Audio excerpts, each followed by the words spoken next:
Usa ka pagtuo, usa ka tingog, usa ka katawhan.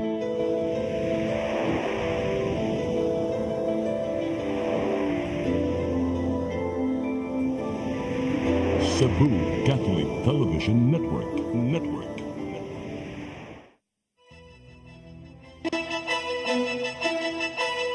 Uluhan sa mga balita sa Sayri 47. Mga regular nga empleyado sa Mandaue City Hall makadawat og aumento sa suhulan gigahinan og 30 milyones pesos. Pipila ka mga konsehal sa syudad sa Sugbo nga gikan sa Partido Barog nanumpa na sa Partido Kusog. Sugbo nagpabilin nga vote-rich province sa Pilipinas. Manhunt operation sa may patay sa 18 anyos nga babae sud sa lodge sa Dakbayan sa Toledo nagpadayon. Sugbo, Kabisayan ug Mindanao, Pilipinas ug katawhan kutos maabot sa tong Sibya sa tibuok kalibutan mayong hapon. Live kita karon sa CCTN Channel 47 ug kini ang tulumanon sa nagunang kasayuran nga angay natong masayran. Ako si Dennis Tabar. Tulumanon sa patas ng mga balita o opinyon. Ako si Danica Cabales. Kini ang Sayri 47.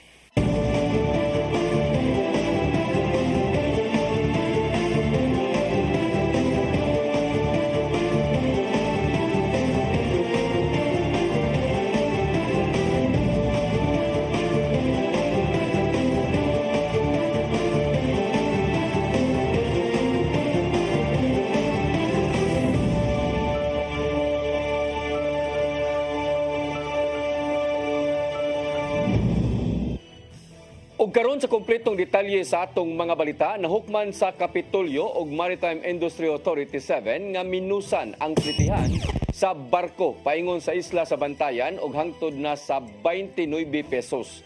Kini ang nahimong pagsulbad sa nesgutan nga habig sa giingong mahal nga plitihan gikan sa Agnaya Port sa San Remigio paingon sa lungsod sa Santa Fe. Alang sa island shipping, anaara sa 295 pesos ang plite gikan sa 300 pesos, samtang 330 pesos usab ang plite sa Super Shuttle gikan kaniadto sa 359 pesos. Gipasalamatan ni Gobernador Gwendolyn Garcia ang mga LGU sa Bantayan Island ug sa Marina 7 alang sa nakabot nila nga kasulbaran. Samtang gihangop ni Marina 7 Director Annabel Llagas ang nahimong desisyon isip pagtubag sa hangyo sa mga pasahero. Makabato na og bag-ong barangay hall ang Barangay Punta Inganyo, Lapu-Lapu City tungod sa tukurong multi-purpose building. Samtang usa ka solar water pumping system usab ang tukuron sa Barangay Basak aron sa pagtubag sa kakuwang sa tubig sa maong barangay. Ang kasayuran hatod ni Crystal Joy Pelerca.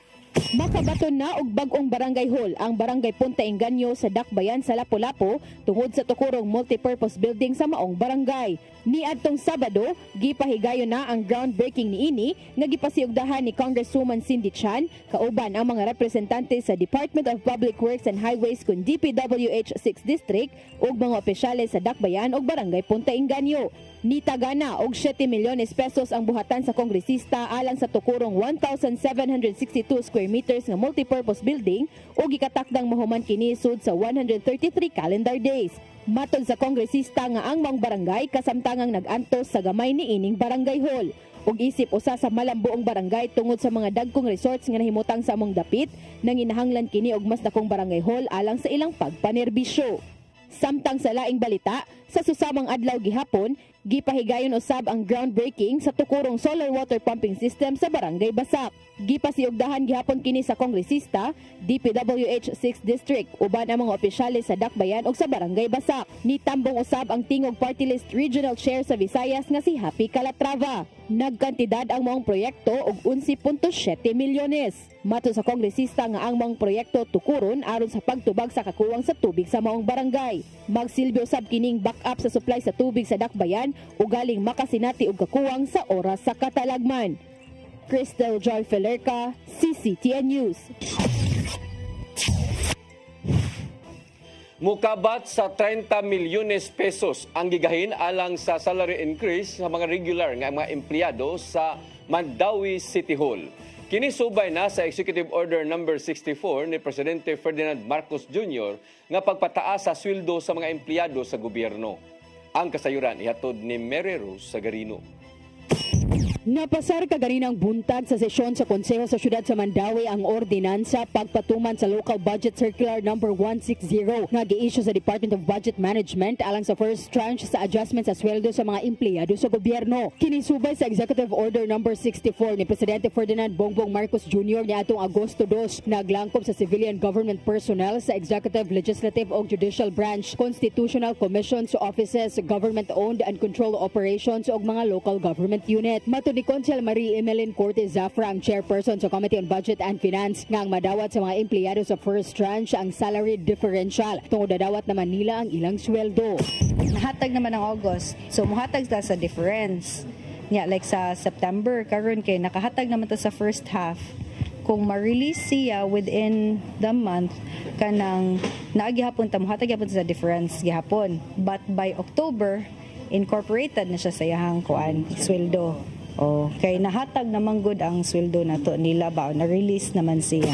Ang salary increase sa lokal ipatuman sugod Agosto, ang adjustment magsunod na hangtod sa tuig 2027. Hopefully ang second tranche kay sa next year kay naagi difference bitaw from the national nga agencies and sa local. Kay sa national I believe kanang more retroactive sila and then their second tranche will start on January. However sa local is not earlier than August 2. Ang first tranche nga increase, then mo increase na siya after 1 year. So ang second tranche by next year August pa siya. Magdepende ang adjustment sa salary grade level. Ang mga empleyado nga dunay salary grade 1 makadawat og dugang 530 pesos matag buwan, samtang ang mas taas og salary grade makadawat og hangtod kapin 2,000 pesos. Ang pondo gikuha sa Miscellaneous Personal Benefits Fund and Program Appropriation sa nasudong kagamhanan. Mary Rose Sagarino, CCTN News. Sintos ka mga sibot o sapyaw gipangapod-apod sa mga boat operators sa Dakbayan sa Lapu-Lapu dungan sa pagsaulog sa 2024 International Coastal and Underwater Cleanup Day. Moabot usab sa 24,000 katoneladang basura ang nakolekta atol sa kalihukan. Ang kasayuran hatod ni Crystal Joy Pelerca. Gilusad sa lokal na kagamhanan sa Dakbayan sa Lapu-Lapu ang Scuba Basurero Sibutman Project atol sa pagselebrar sa 2024 International Coastal and Underwater Cleanup Day ni adtong Sabado, Setyembre 21. Kung diin, 200 ka mga sibot o sapyaw ang giapod-apod ngadto sa mga boat operators aron nga magamit nila sa pagpanguha og basura nga ilang makit-an sa kadagatan. Matod ni City Councilor Annabeth Quezon, lakip sila sa motabang sa pagpanglimpyo. Mga sibot kay ngano sila ini moadto mo biyahe para island hopping makasugat og mga basura nga naa sa dagat pwede ra na nila sa piyawon. So dili na sila maglisod, dili na lang kay mutan-aw kay way mabuhat muhunong og kinahanglan sa piyawon ang makit-an nga mga basura diha sa dam. Gidugang paniya nga ang pondo nga gigamit sa mga sibot o sapyaw nagikan sa koleksyon sa environmental fee. Human sa pag-turnover ni ini, gipahimuslan dayon ang mga sibot atol sa gisunod nga coastal ug underwater cleanup. Kung diin, nagkadayang ahensya og buhatan sa LGU Lapu-Lapu ang nisalmot ug lakip na usab ang mga nigboluntaryo. Base sa datos sa City Environment and Natural Resources Office Concenro Lapu-Lapu, 24,880 katonelada nga basura ang nakolekta sa maong adlaw. Pinakadaghang nakuha nga basura ilawom sa kadagatan mao ang mga takob sa botilya. Nagsunod ang mga mabuak nga mga botilya, mga nylon, mga plastik nga botilya ug mga construction materials. Samtang wala pay datos ang senro sa mga basurang sagad nga nakuha sa mga kabaybayunan. Atol sa mga coastal cleanup ni adtong Sabado, 11 ka mga coastal area sa Dakbayan sa Lapu-Lapu ang gitutukan nga malimpyuhan. Crystal Joy Pelerca, CCTN News. Sa laing balita, Cebu Bamboo Industry Development Council nihingusog sa pagpananom og kawayan aron kapugnan ang nagkagrabing epekto sa climate change. Isip pagsaulog sa World Bamboo Day nang nanom sila og kapin usa ka libo ka mga kawayan sa Sugbo. Ang kasayuran ihatod ni Gian Navarro. Nakita sa Cebu Bamboo Industry Development Council ang nagkagrabing epekto sa climate change sama na lang sa nitubong mga kusog nga bagyo ug iga nga panahon sa gawas. Maugingos ganila ang pagpananom og kawayan sa palibot aron kapugnan pa kini ngadto sa palibot. Gimong sentro sa kasaulugan sa World Bamboo Day niadtong Sabado sa buntag ang pagpananom og kawayan sa Mandawi Green Learning Park sa Barangay Mapad, Dakbayan sa Mandawi. Nananom ang mga opisyal sa Sugbo, mga empleyado sa City Hall ug mga ahensya sa gobyerno og 1,200 ka mga kawayan sa Daplin.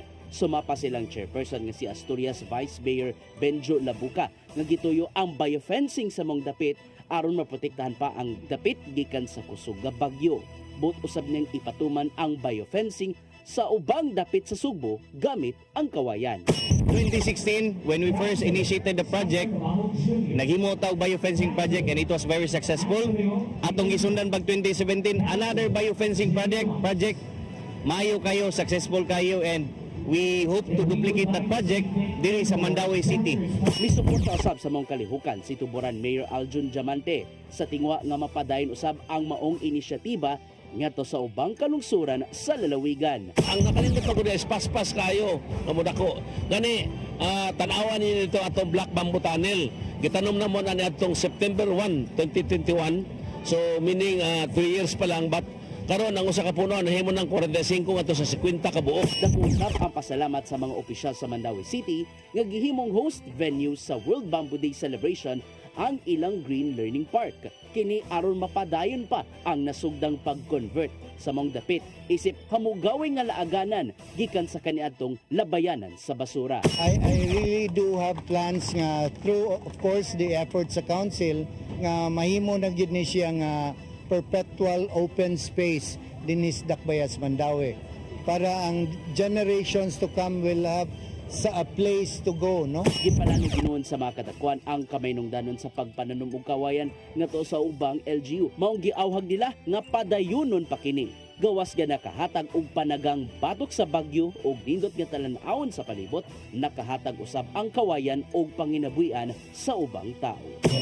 PBADC together with the local government of Biñan and also that of the Cebu Bamboo Industry Development Council is leading by example, demonstrating that environmental care and community welfare go hand in hand.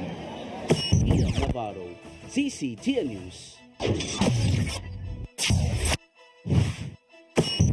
Mosunod, pipila ka mga konsehal sa siyudad sa Sugbo nga gikan sa Partido Barog na numpa na ngadto sa Partido Kusog.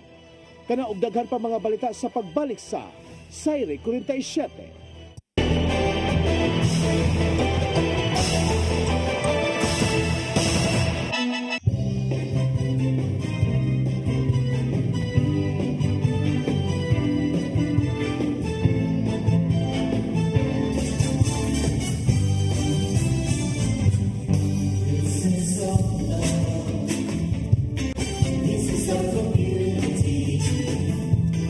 See every dawn.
the beauty of the Philippines.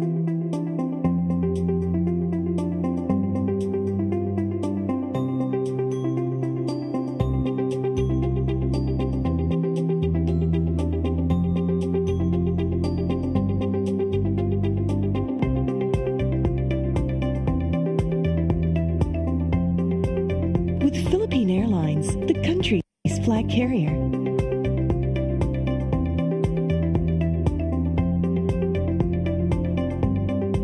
The airline that lets you feel the warmth of the nation.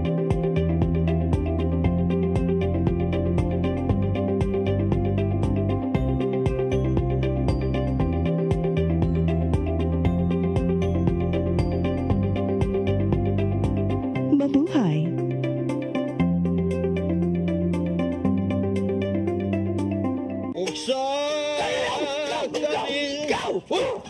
Unsa man kang tambulakan kalit lang abot nalandigan ni ron. Gitara ko nga gamay kaayo. Gitara ko nga dako gamay kaayo. Dailing. Unsa man ang utangan nga naam na si mong luyo dito? Wa pa manggod siya inaw ikatubang nimo Dailing kay. Tarong mo? Nganong imong kung i-apel ni Dailing ha? Wa man ko labot. Kini panil nga, kini.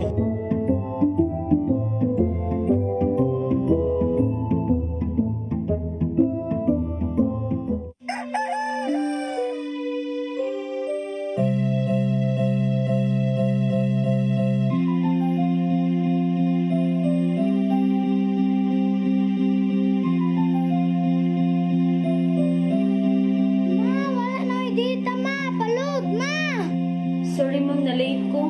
Nagita pa mong gusto para internet sa kong anak ma'am. Ay, wala na yung problema. Pag-sinisibo. Sinisibo, sinisibo. For your internet connection. And for the signal of your cable TV. So fast and spread the transmission to your home. Sinisibo. Sinisibo, sinisibo. Offers you to have fiber optics. For your viewing experience, perfect and clear sound file. So great and affordable for you to enjoy. Sinisibo. Sinisibo Television Network Incorporated offers fiber to the home broadband internet bundled with fiber to the home cable TV connection. Sinisibo Television Network Incorporated with its operation in Metro Cebu and the whole province of Cebu soon. And affordable for you to enjoy. Sinisibo.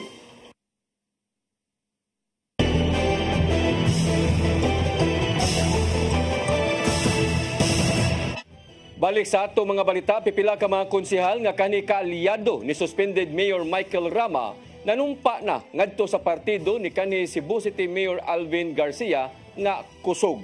Acting Mayor Raymond Alvin Garcia may pasabot nga wa pa siya makahukom kung mudagan ba sa pagkamayor sa sunod tuig nga eleksyon. Ang kasayuran ihatod ni Sherisa Mayoy. Pipila nga mga incumbent councilor sa Dakbayan sa Sugbo, formal lang nanumpa isip bag-o nga miyembro sa kusog nga partido nagipanag-iyan ni kani Cebu City Mayor Alvin Garcia. Lakip nga nanumpa ang mga konsehales nga kaniadto ubos sa Team Baruga ni suspended Mayor Michael Rama nga karon wala nagi-apil sa iyang line-up nga mapapili karong eleksyon. Kini mao silang Konsehal Joel Garganera, JP Labella, Pastor Alcover, James Cuenco, Renato Osmeña, Attorney Ray Galon, Jerry Guardo ug ang kasamtangang presidente nila nga si acting Cebu City Mayor Raymond Alvin Garcia. Kiklaro ni Garcia nga ang maong taking dili buot pasabot ang iyang deklarasyon nga magpapili isip mayor sa maabot nga eleksyon. But running for mayor is a very difficult decision to make. And I will have to consult family members. And of course, I will have to consult our leaders. Apan gipasalig ni Garcia nga sa umaabot ng mga adlaw, mupaybalo siya sa iyang daganan nga posisyon atol na unya sa panahon sa pagduso sa ilang Certificate of Candidacy sa Oktubre. Sa pagkakaroon bukas siya sa partido panaghiusan na Atty. Joey De Luz ug kang Rama. I don't know if that is the proper question to ask, but what I'm telling you now is that aside from the fact that we will make the formal announcement, kaming mga partido, we're strengthening our own parties. And I'm sure that alliances will be formed as the election or the filing of certificate of candidacies progresses. Sherry Zameuy, CCTN News. Sugbo nagpabilin sa pagka numero 1 nga vote-rich province sa Pilipinas nga dunay 3.3 million ka mga botante. Nagpahigayon sila og satellite voters registration karong usa na lang ka semana ang nahabilin, una pa ang deadline niini. Ang kasayuran hatod ni Gian Navarro. Nagkadaghana ang ihap sa mga buot mamutar alang sa umabot nga 2025 midterm elections. Sa tibok buwan ng Setyembre, anaa sa 26,507 ang nakaparehistro na aron makabutan.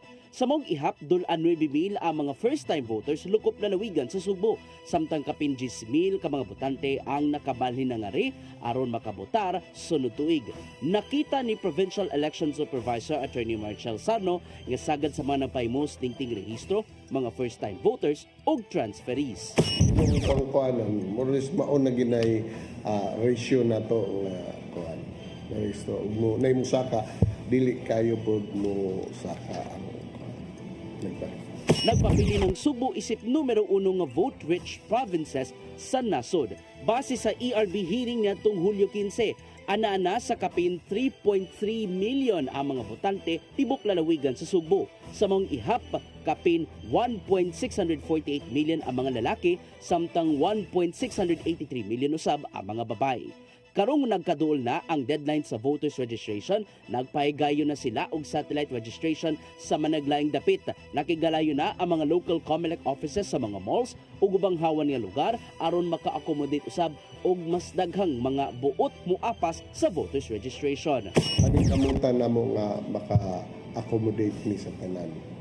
But always depende gina sa volume sa gaparehistro. Gitatausab sa habig sa COMELEC Cebu nga walay may tabong extension human siyang deadline karong September 30 alas 5 sa hapon. Gian Navarro, CCTN News. CCP Cebu Conference Incorporated o Joint Task Force Cebu nagsaulog sa ilang unang anibersaryo niadtong Biyernes. Giuluhan ang kalihukan og Partnership for Peace and Development Visayas Command alang sa mahuas nga simbahan sa UCCP gikan sa komunistang grupo nga mao ang CPP-NPA-NDF. Ang kasayuran ihatod ni Arnold Bustamante. Ang pag-alyansa sa pipila ka mga lider sa United Church of Christ in the Philippines dinhi sa Visayas Region sa tinguha nga mapakgang o mahunong na ang pagsulod sa ilaga simbahan sa mga walhong grupo. Inay ang pagsangyaw sa mensahe sa Ginoo sa mga pulpito sa simbahan. Ang pag-alsa na hinuon matod pa sa gobyerno ang kipatigbabaw sa mga pastor o obispo. Si Reverend Pastor Joe Steven Berdin, ang president sa Church of For Christ Association, Cebu Conference miangkon ang simbahan ng UCCP usa ka dakong kaalyado dili lang sa mga militante kundi gigamit na aron napakigbatukan ang gobyerno sa Pilipinas. Dayag niya nga giangkon nga nasudlan na sila sa Communist Party of the Philippines, New People's Army, National Democratic Front kon na CPP-NPA-NDF. Dili manimod bato ni Berdin nga ang simbahan na kong papel dili lang sa ilaga misyon nga pagsabwag sa maayong balita sa Biblia, lakip na ang pagtabang sa pakinahanglan sa komunidad. And having recognized that, the party likewise, although they refuse to admit it, somehow have found a way to make use of the church as an instrument to further their agenda, which is to overthrow the government. Although ang among mga obispo, ang mga leaders have denied it time and again, it is a fact nga nagamit gyud siya, and I stand as a witness to that. Dugang ni Berdin nga ila kining gisupak tungod kay gihimo ng tagwanan ng ilang simbahan tinubdan sa pundo alang sa mga kadre sa NPA. Iya usab ng giangkon nga ang simbahan mao tinubdan sa pag-recruit aron moabin sa walhong grupo alang sa armadong pakigbisog. Tungod ini nga panghitabo sa sulod sa ilang relihiyosong hugpong, ilang gitinguha karon nga mahawas ang simbahan sa mao nga matang sa problema. Din ila matud pa kini nga gisugdan sa kaamguhan pinaagi sa pakigalayon sa Joint Task Group Cebu sa pagpangulo ni Colonel Erwin Romeliamson og sa National Intelligence Coordinating Agency (NICA). Nga atong gibuhat nga atong naningkamot nga ma-recover maluwas ang simbahan gikan nga problema. Unya ang pagluwas sa simbahan magsugod maginas kaamguhan, awareness. Nya kinsa may mas nasayo dining buhata. Mo nang among nihangyo mi sa JTG NICA and all the other agencies sa government nga suwito ani nagpatabang mi. Berdin ang kasamtangan nga Pangulo sa Church Workers Association of Cebu Conference o nasayod siya kadto na elemento sa CPP-NPA sa simbahan. Siya kanadto ang provincial facilitator sa CNL kon Christian for National Liberation. Din siya aga mokuha sa mga membro sa NPA nga masamdan kun dunay gubat. Yatong 2006 siya aga mokuha sa mga realista nga madakpan sa mga pulis. Apan iyang gibutyag nga naa sila sa Legal Democratic Movement. Isaaran sila sa komunistang grupo nga kung nga magmanampuson sila pagtumpag sa gobyerno, doon na siya papel silang panggobyerno unya. Apan higmata matod pa si Berdin sa kamatuoran, na kung magmaduugon sila, wala na ilhon nga simbahan sigon sa pamahayag sa usa ka dakong opisyal sa CPP, NPA, NDF. Si Art Tariman, usa sa mga opisyal sa UCCP Cebu Conference, bibutyag nga ang labing naapektuhan sa infiltration sa 8 grupo mao ang ilang mga simbahan nga naa sa Western ug Eastern Visayas. Apan sa dihang ilang nasugdan ang kasimbahanan na patok terorismo sa miaging tuig, daghan sa mga miyembro ang nakamata na ug mialsa sa ilang mga lider nga undangon na ang pagsalmod sa kalihukan sa komunista. Gani silang gihimo nga investigasyon labot sa terrorism financing. Ilang nasuta nga dunay membro gikan sa sugmo nga konektado sa CERNET kun Community Empowerment Resource Network Incorporated nga nakahimo na og dako nga network sa sulod sa simbahan sa UCCP. Dinhi na sila nakahukom nga magpatabang sa gobyerno aron mahunong na ang paggamit silang simbahan. Nagpasalamat sila nga sa ilang tinguha nagbunga kini tungod kay sa 56 ka mga simbahan sa UCCP sa Sugbo. 34 niini ang mibarog nga dali na magpagamit sa komunistang grupo. Happy lang ni kay majority about 34 of the 56 churches nga miklarong mibarog. So mo na silang not elected atong miyagi. So mo na silang resulta sa 1-year effort nga ang amo rin gihimo pagpasabot lang. Pagpakita lang ang sagad ang extent sa problema niya nasabdan na nakita na kay nakakita naman sa niya si Pastor Berdin without him sa musulti he's also involved. Colonel Yamson siyang bahin nalipay sa gihimo sa mga lider sa mga simbahan nga nagtinguha nga muhunong na sa pagsuporta sa kontra sa gobyerno. Talagang very effective kay ang Panginoon naman talaga yung sentro sa UCCP just like any other religion. So gigamit lang sila, exploited and then captured, controlled pa nga. And this is very high concept kasi control. So sila na mismo ang nagbarog, sila na mismo ang nag-resist. So we were just accompanying them to make sure nga ang ilang pag-resist matuman. Dunagan ni Colonel Yamson nga dako kaayo ang kalambuan sa pagbungkag sa mga 8 grupo sa sulod sa simbahan sa UCCP human gimug na ang kahugpungan sa mga lider niini. Arnold Bustamante, Opisyal na ang gitunong ni Congressist Cindy King Chan ngadto sa mga opisyal sa Brigadier General Benito N. Ebuen Air Base ang bagong nahuman nga 90 million pesos nga fixed wing hangar. Mitambong sa kalihukan si Air Mobility Command Major General Juanes Leonardi de Maano, DPWH Regional Director Danny Villa Jr., mga military officials ug mga opisyales sa Dakbayan. Gisugdan ang pagpatrabaho sa silunganan sa abyon niadtong Agosto 2023 o gipunduhan kini sa buhatan sa kongresista og 80 million pesos. Gidugangan kini og 10 milyones pesos karong tuiga alang sa pagpahuman sa maong proyekto. Aduna kini gidakon nga 2,300 square meters o gidisenyo kini nga mahimong silunganan sa bilyones nga C-130 aircraft sa Philippine Air Force. Sa laing balita, groundbreaking sa bag-ong campus sa Mandawi City College gitinguha nga himuon sa dili pa mahuman karong tuiga. Syudad nihatag og 10 milyones ka pesos alang sa embankment sa female dormitory sa bag-ong pasilidad sa City Jail sa Barangay Basak aron hingpit na nga mabalhin didto gikan sa Barangay Luok sa tukuran nga campus. Ang kasayuran ihatod ni Mary Rose Sagarino. Padayon ang pagpalambo sa syudad sa Mandawi sa pasilidad sa Mandawi City College nga kasamtang nahimutang sud sa compound sa Mandawi City Cultural and Sports Complex sa Barangay Sentro. Bisan pa man niini gitinguha sa Mandawi City nga masugdan ang pagtrabaho ang bagong campus sa Karaang City Jail sa Barangay Luok. Hopefully building sa Mandawi City College. I know it will not be done overnight.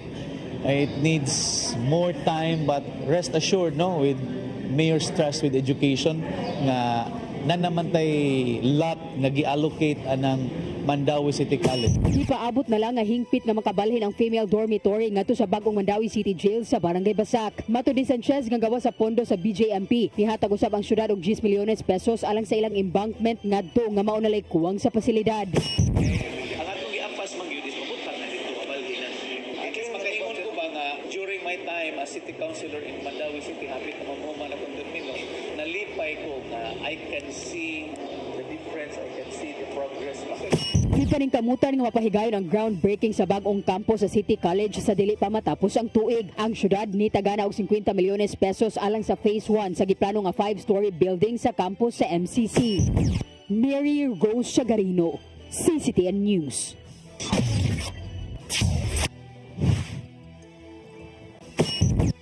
Mosunod, manhunt operation sa may patay sa 18 anyos nga babae sud sa lodge sa Dakbayan sa Toledo nagpadayon. Kana og daghan pa mga balita sa pagbalik sa Sayre 47.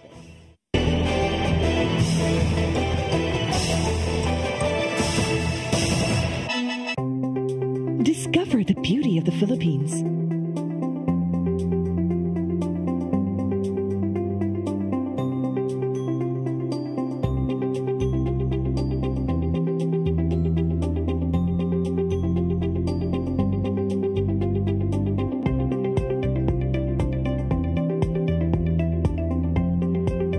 With Philippine Airlines, the country's flag carrier.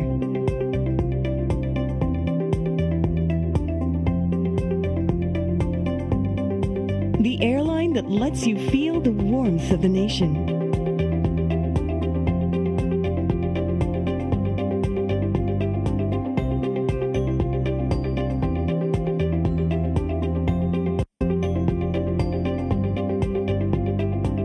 Mabuhay.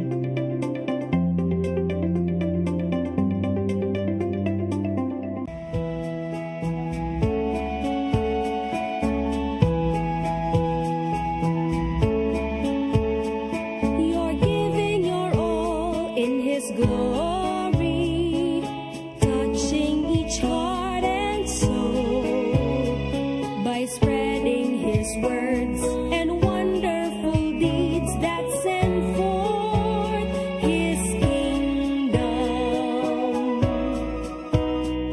It's love that you feel, that you care for all who have gone astray.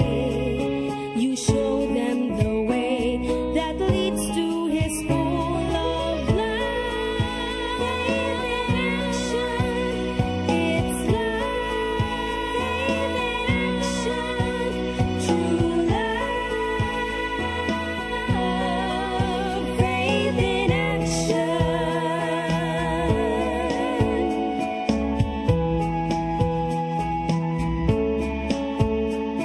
We're one in one hope, inspiration through God's amazing grace. His power and love and pureness of heart show to us His wisdom. It's love that you feel, that you care for all who have gone astray. You show them the way that leads to His full of love. Faith in action, it's love. Faith in action, true love. Faith in action.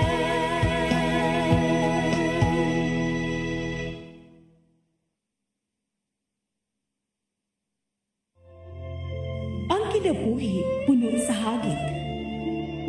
Sugpil na ka, Dri, ha? Ay, pag-inalte! Magdita ka! Puno sa pangutana. Bata pa gani ka kayo? Nagpuyab-puyab na ka? Kinsa man ang masakitin ako din ay karoon na kinsa! Kung si buti mo'y pasabot, Daddy.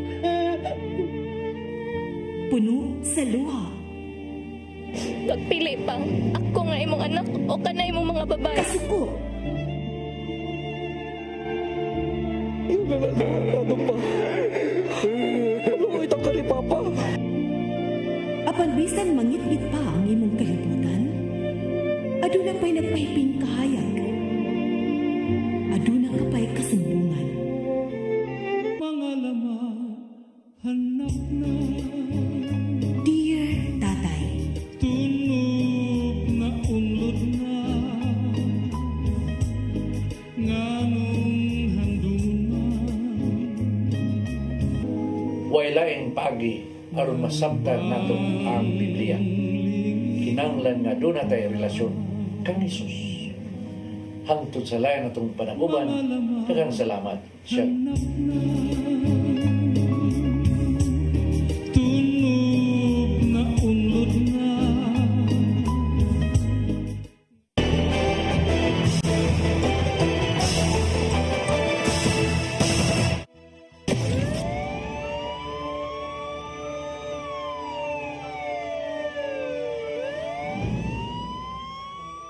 Balik sa atong mga balita, babaeng tinun-an gikan sa lungsod sa Balamban na palgang patay sud sa sakalaj sa dakbayan sa Toledo nga gibaata na ang baba. Ang maong lalaki nga gikatagbo sa estudyante nagpailang siman o gipangita na karon sa kapulisan. Ang kasayuran ihatod ni Arnold Bustamante. Napalgan na lang nga wala nang kinabuhi sa sulod sa lawak sa lodging house sa Barangay Poblasyon sa Repet sa Toledo ang usa ka 18 anyos nga babae nga tinun-an sa grade 12 sa Buanoy National High School niadtong Biyernes. Ang biktima gilang si May Fatima Tagaktak nga taga Mainggit sa Dakbayan sa Toledo. Sa investigasyon sa kapulisan sa mga syudad nasuta nga nananghid siya nga ginikanan ang biktima niadtong Huwebes nga molakaw uban siya mga classmates aron na magpraktis og sayaw. Apan wala na kini mauli niya nga pagkagabi nga tungod anin na balaka na ang mga ginikanan sanglit wala na kini igkita ug wala usab basayon ang iyang mga classmates. Nakurat na lang sila nga dunay nagpahibaw nga dunay usa ka babae nga gipatay sulod sa usa ka lodging house sa Barangay Poblasyon ug sa ilang nga pagsusi si May Fatima kini gipangsubay dayon sa mga pulis sa mga kuha sa CCTV camera sa dapit ug nasuta nga ang katapusan may kauban sa biktima usa ka lalaki nga may gika-chat sa Facebook nga nagpailang siman nga si alias Richard Kabugsan. Sila nga nag-viral ang video sa CCTV sa social media. Daghan na mihatag sa impormasyon kinsa ang mga lalaki nga nakauban sa biktima nga giila nila nga si Lorbin Kabugsan Larot nga kasamtangan nga nagpuyo sa Pier 1 sa Dakbayan sa Sugbo. Subay sa mga hitabo ipagawas dayon og kamanduan ng hepe sa Police Regional Office 7 sa tanang unit sa kapulisan sa Central Visayas nga molusad og Region 1 manhunt operation batok sa mga suspitsado.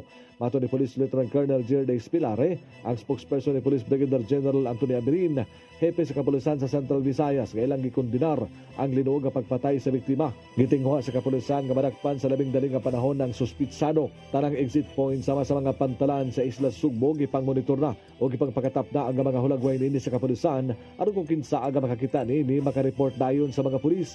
Kung makatabok naman kini sa dagat ila na usab nga gitawgan ang ilang mga counterpart aron maatangan nila sa dili pa kini makaikyas. Gipaniguro ni Pilari nga ilara kini nga madakpan tungod kay naa may klaro nga kuha sa CCTV camera nga makita ang panagway niini nga misulod sa usa ka lodging house sa Barangay Poblasyon sa Dakbayan sa Toledo. Arnold Bustamante, CCTV News. Nasikop sa Police Station ang responsable sa pagpanuli sa 20 anyos nga lalaki sa F. Pacanya Street, Barangay Pisa ning Dakbayan sa Sugbo. Gilang dinakpang si alias George ug nagpuyo sa Barangay Pasil ning syudad. Sumapa sa Nilabangon Police Station Chief Major Eranio Regidor nga positibo nga giila sa 20 anyos nga lalaki ang gidudahang tulisan. Makita nga kung unsay gisulob ni alias George sa pagpanulis, mao raw sab ang gisulob sa dihang gisikop kini. Gawa sa kalibre .45 nga armas, nakuhaan usab ang dinakpan og napo ka gramos nga shabu.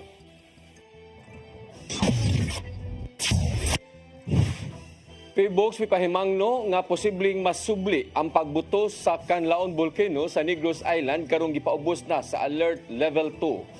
Samtang andam ang DSWD-7 sa pagresponde ngadto sa mga mapiktuhang residente. Ang kasayuran ihatod ni Gian Navarro. Giklaro sa Philippine Institute of Volcanology and Seismology kon PHIVOLCS nga dako ang posibilidad nga masundan pa ang pagbuto sa bulkang Canlaon sa Negros Island sukad niadtong Hunyo 3. Mato di PHIVOLCS Director Teresito Bacolcol nga may mugyapong musaka ang aktibidad sa mga bulkan, hinungdan nga posible gyapon ang pagbuto niini. Lao man usab nga may tabo ang steam-driven explosions o phreatic eruptions gikan mismo sa baba siyang bulkan.